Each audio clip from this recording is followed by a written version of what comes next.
ഞാൻ ആരുടെ അടുത്തെങ്കിലും സിനിമയ്ക്ക് പോയപ്പം ശ്രീചേട്ടന്റെ പേര് പറഞ്ഞതായിട്ട് ആരെങ്കിലും പറഞ്ഞിട്ടുണ്ടോ?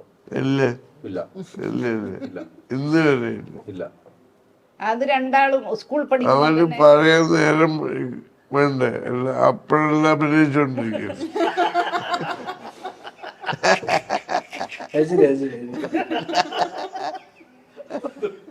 അച്ഛനാരാണെന്ന് പറയാൻ പോലും സമയമല്ല. അതൊക്കെ ചോദിച്ച അച്ഛനാരാന്ന് ചോദിക്കുമ്പോഴേക്ക് ഞാൻ അടുത്ത സിനിമയിലേക്ക് പോകും. പണ്ട് സ്കൂളിൽ നാട്ടിലത്തെ സ്കൂളിൽ പോകുമ്പോൾ പരീക്ഷയുടെ സമയത്ത് നമ്മളെ നാട്ടിലെ ഡ്രൈവറോട് ഞാൻ പറയും, ശശി ഒന്ന് സ്കൂൾ മുറ്റം വരെ ഒന്ന് എത്തിച്ചു കൊടുക്കണം. പരീക്ഷയുടെ ഹാളിൽ കയറുന്ന സമയത്തായിരിക്കും ഇവരെ പഠിപ്പുണ്ടാകുക നല്ലോണം. ആ സമയത്താണ് രണ്ടുപേരും നല്ലോണം പഠിക്കുക. അപ്പൊ ആ സമയം നടക്കുന്ന സമയം കിട്ടുമല്ലോ പഠിക്കുകയും. മുറ്റത്ത് ഒന്ന് കാർ എത്തിച്ചു കൊടുക്കണം. ഇല്ല, ഗേറ്റിന്റെ അടുത്ത് എത്തിയ ശശിയേട്ട പോയിക്കോ ശശിയേട്ട ഇവിടെ നിർത്തിയാൽ മതി എന്ന് പറഞ്ഞിട്ട് രണ്ടാളും ശശീനെ വിട്ടേക്കും. അങ്ങനെയാണ് സ്കൂൾ മുറ്റത്ത് കാറ് വിടൂല.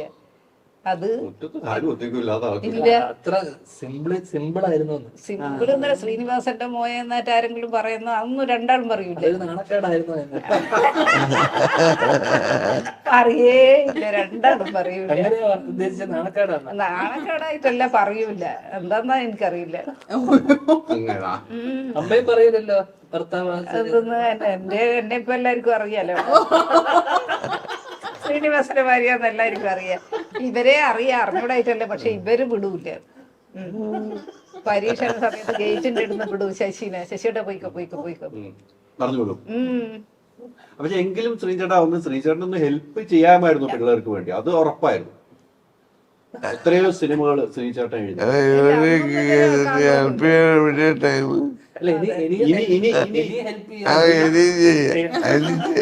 ചെയ്യോ? ഇനി സമയമുണ്ട് ദാസ. അല്ല, ഇനി ചെയ്യില്ലേ? ഇന്നലെ പറഞ്ഞ ഒരു കാര്യം, സ്ക്രിപ്റ്റ് ഇരിപ്പുണ്ട്, ചോദിച്ചാൽ കൊടുക്കുമെന്ന് പറഞ്ഞിട്ടുണ്ട്. പറഞ്ഞതാണ്, അത് സത്യമായിട്ട് പറഞ്ഞാണെന്ന് പറയണം. വെറുതെ അടിച്ചതാണ്.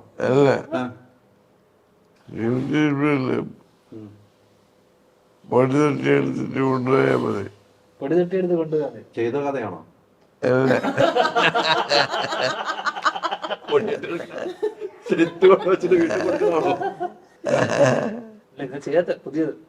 അത് ധ്യാൻ സിനിമയ്ക്ക് കൊടുക്കുമോ? ഡയറക്ടർ ധ്യാൻ ഒരു സിനിമ ഡയറക്ട് ചെയ്യാൻ വേണ്ടി തയ്യാറായിട്ടിരിക്കും.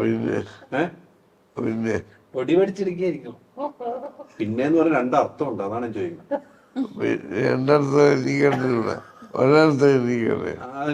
പിന്നെ നീണ്ടു പോകുന്നത്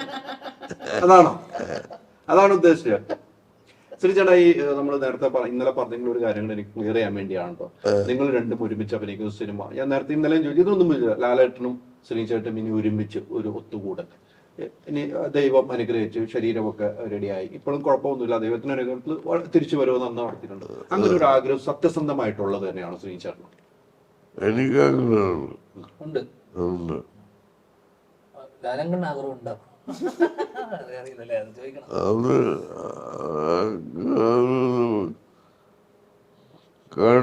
കാര്യങ്ങളുമായിട്ട് പറയാൻ പറ്റിയ സംഗതി ഇഷ്ടപ്പെട്ട പുള്ളിയും ചെയ്യും. സത്യം ഇപ്പാലോചിക്കുന്ന കഥ ലാലിന് മാത്രമുള്ള കഥ. അത് കഴിഞ്ഞിട്ട് എപ്പോഴെങ്കിലും സത്യനിക്ക് അങ്ങനെ എളുപ്പത്തിൽ നടക്കും. ശ്രീചേട്ടനൊന്ന് ഫോൺ ചെയ്ത് പറയുകയൊക്കെ ചെയ്യാം. അങ്ങനെ കഥയും കാര്യങ്ങളും റെഡിയാവട്ടെ എന്റെ കയ്യില്. അപ്പൊ ഫോൺ ചെയ്ത് പറയും, മോഹൻലാലിനെ വിളിച്ചിട്ട് പറയും ഇങ്ങനെ നമുക്ക് ഒരു പ്രൊജക്ട് ചെയ്യാമെന്ന്. ശ്രീചേട്ടൻ തന്നെ വിളിച്ചു പറയും. അതാണ് ചോദിച്ചത്. പറയില്ലേ? നമ്മളെല്ലാം അത് പ്രതീക്ഷിക്കുവാണ്. ഞാൻ പറയുന്നത് ആ സിനിമ ഉണ്ടാവുന്നത് പറയുന്നതല്ല, സിനിമ ഉണ്ടാവുന്നത്. പറയുന്നത് പറയുമല്ലോ, സിനിമ ഉണ്ടാകുന്നത് അല്ലേ? അത് നമ്മൾ ഒരാഗ്രഹം കൊണ്ട് തന്നെ അത് ചോദിച്ചതാണ് ശ്രീചേട്ടാ. ഈ പറഞ്ഞ പോലെ ഇന്നലെ സിനിമ കണ്ടിട്ടാണ് നമ്മൾ വന്നിരിക്കുന്നത് അല്ലേ? ധ്യാന്റെ അഭിനയം കണ്ടു, ഡയറക്ഷൻ, വിനീതിന്റെ ഡയറക്ഷൻ കണ്ടു, അതിൽ അഭിനയിക്കുകയും ചെയ്തിട്ടുണ്ട്. പഴയ കാര്യങ്ങളൊക്കെ ഒത്തിരി ഓർമ്മ വന്നിട്ടാണ് ശ്രീചേട്ടൻ ചെയ്ത കാലഘട്ടങ്ങളും ആ ജീവിതങ്ങളും ആ അഭിനയ മുഹൂർത്തങ്ങളൊക്കെ ഓർമ്മ വന്നിട്ടുണ്ടാവുമല്ലോ. കൊടമ്പാക്കം ആ സംഭവങ്ങളൊക്കെ അതെങ്ങനെയാണെന്ന് ഓർത്തിട്ട് ആ സിനിമ കണ്ടപ്പോൾ? അതായത് എനിക്ക് സംശയങ്ങളാണ് തോന്നി. നമ്മുടെ ഏത് യഥാർത്ഥ സംഭവത്തിന് ബേസ് ചെയ്തിട്ടാണ് ഇങ്ങനെയൊരു ഡയലോഗ് പറഞ്ഞത്, ഇങ്ങനെയൊരു സീൻ ഉണ്ടാക്കിയത് ആലോചിച്ചുകൊണ്ടിരുന്നു. പക്ഷെ ഉത്തരം കിട്ടിയില്ല. പുള്ളിക്ക് എവിടെയൊക്കെ കേട്ട കഥകൾ മാത്രമേ അറിയുള്ളൂ. പുള്ളി പെരിഫറലായിട്ട് മാത്രമേ. അതാ പ്രശ്നം. പറഞ്ഞു കേട്ടതാണ്. ഇത് പറഞ്ഞു കേട്ടോ, എന്നോട് പറഞ്ഞിരുന്നു അച്ഛൻ പറയുന്നതും കേട്ടിട്ടുണ്ട്. അങ്ങനെ അച്ഛൻ സ്വാമീസ് ലോഡ്ജിൽ താമസിച്ചില്ലല്ലോ. ഇല്ല ഇല്ല ഇല്ല. അത് മോഹൻലാലിനെ കണ്ടത്, ലാലേട്ടനെ കണ്ടത് അവിടെ വെച്ചാണ്. സുരേഷ് കുമാർ അവിടെ താമസിക്കേണ്ട വന്നിട്ടില്ല. താമസിക്കേണ്ടി വന്നിട്ടില്ല. അപ്പൊ ചെന്നൈ പോകുമ്പോ ഏത് ഹോട്ടലിലാണ് താമസിക്കാറുണ്ടായിരുന്നു? ചെന്നൈ പോകുമ്പോൾ ഞാൻ ഹോട്ടലിൽ താമസിച്ചിട്ടില്ല. പുറത്ത് താമസം. പുറത്ത് നമ്മള് ചെന്നൈ പഠിക്കുന്ന സമയത്തൊക്കെ 3-4 പേര് ഒരുമിച്ച് ഒരു മുറിയിൽ വാടക അറിയാലോ. ഞങ്ങള് ഭക്ഷണം ഉണ്ടാക്കി. അങ്ങനെയൊക്കെ ഞാൻ തന്നെയായിരുന്നു മെയിൻ കുക്ക്. ഷൂട്ടിംഗ് സമയത്ത് ഹോട്ടലിൽ താമസിക്കൂലേ? അതല്ല ഈ സമയങ്ങളുണ്ടല്ലോ. പക്ഷെ അന്ന് ഈ ഇപ്പൊ ഇവിടെ എറണാകുളത്തടക്കം പുതിയ എത്രയോ ചെറുപ്പക്കാർ, ഇപ്പൊ എറണാകുളം ആയല്ലോ സിനിമയുടെ ഹബ്ബ്. ഒരുപാട് ചെറുപ്പക്കാർ സിനിമ മോഹിച്ചിട്ട് എറണാകുളത്ത് വന്ന് ഇവിടെ ഒരുപാട് പേര് ഇതുപോലെ റൂം ഷെയറിംഗ് ആയിട്ട് 4-5 പേരൊക്കെ വന്ന് അങ്ങനെ താമസിക്കുന്ന ഒരുപാട് പേരുണ്ട്. അന്ന് എന്തായിരുന്നു ഒരു ധൈര്യം, എന്തെങ്കിലും സിനിമയിലാവും, ഒരു ഉറപ്പില്ലല്ലോ സിനിമയിൽ എന്തെങ്കിലും ആവും എന്നുള്ളതന്നെ. അപ്പൊ എന്തായിരുന്നു അതിന്റെ, ചെന്നൈയിൽ നിന്നുകൊണ്ട് സിനിമ ഉണ്ടാവും അല്ലെങ്കിൽ സിനിമയിൽ അവസരം കിട്ടും എന്നുള്ളതിന്റെ ഒക്കെ ഒരു മുന്നോട്ട് ജീവിക്കാനുള്ള ഒരു ഇതെന്തായിരുന്നു, ഡ്രൈവ് എന്തായിരുന്നു ആക്ച്വലി? സിനിമ ചാൻസ് എടുത്തതിനെ പറ്റിയിട്ട് ചിന്തയില്ല. ഞാൻ ഫിലിം ഇൻസ്റ്റിറ്റ്യൂട്ട് പഠിച്ചത് എന്തിനാണെന്നറിയാം. അവിടുന്ന് പഠിച്ച കാര്യങ്ങൾ നാട്ടിൽ വന്നിട്ട് നാടകത്തിൽ പ്രയോജനപ്പെടുത്തും. സിനിമ എൻ്റെ മനസ്സിലേ ഇല്ല.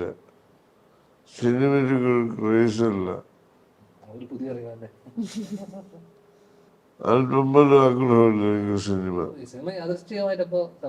യാദൃശ്ചികം സംഭവിച്ചു. അത് ഞാൻ പറയാം.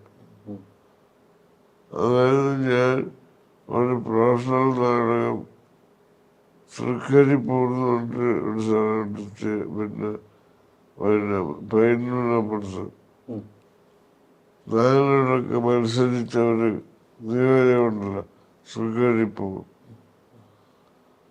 അവിടെ നാടക സുഹൃത്തുക്കളുണ്ട് കുറെ പേര്. KMK എന്ന് പറഞ്ഞിട്ട് കലാസമിതി ഇപ്പോഴും ഉണ്ട്. കുറെ കഥകൾ കേട്ടില്ലേ? കേട്ടു. കൊറേയൊക്കെ കേട്ടിട്ടുള്ളതല്ലേ?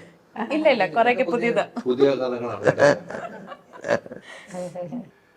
അനുഭവങ്ങൾ ഒത്തിരി ഉള്ള വ്യക്തിയാണ് അല്ലെ? അനുഭവങ്ങൾ ഒത്തിരി ഉണ്ട്. ഒത്തിരി കഥകൾ പറയാനുമുണ്ട്. നല്ലൊരു വിഷു ദിവസമാണ്. അനുഭവങ്ങളുണ്ട്, പാളിച്ചകളുണ്ട്.